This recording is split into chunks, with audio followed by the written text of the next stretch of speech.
Support us by subscribing, ring the notification bell, press all, and thumbs up. Thank you.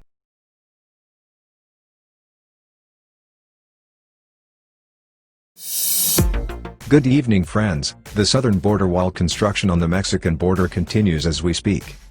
These are general assembly shots of the border barrier that include lifting segments and placing segment walls in place. The El Centro 1 project spans 15 miles, near Calexico, California on January 23 and 24 of 2020.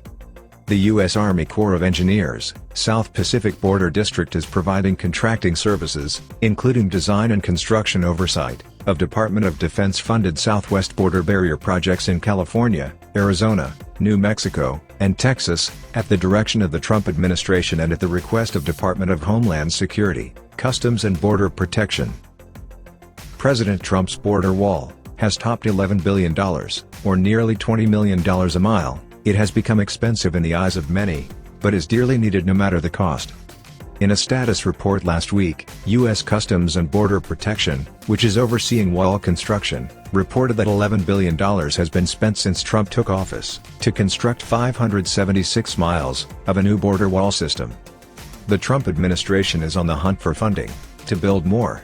The Department of Homeland Security has asked the Defense Department to come up with money for 270 additional miles of border wall that DHS says is needed to block drug smuggling routes on federal land.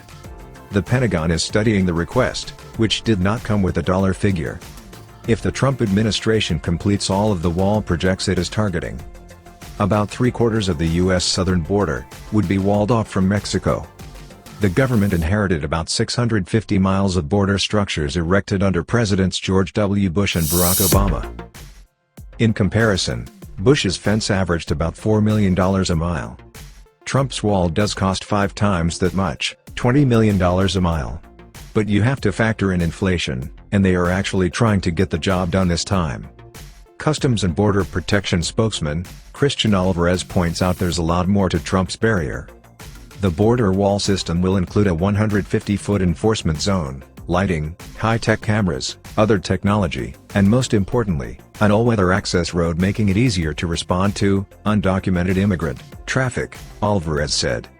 So it's not just going to be the barrier itself.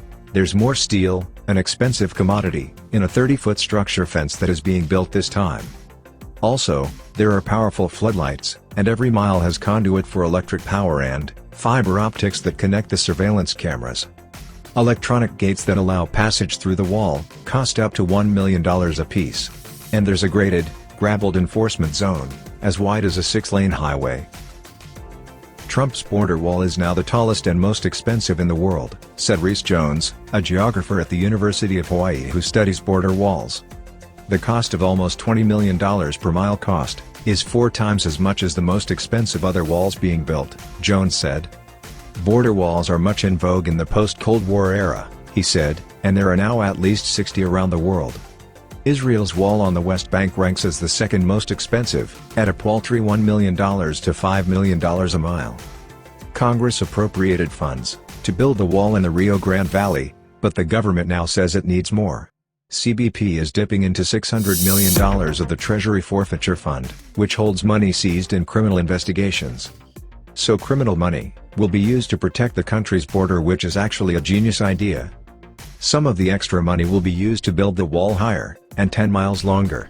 There have also been increased project costs due to unforeseen site conditions, serious seepage problems where the levee wall crosses a canal that empties into the Rio Grande River.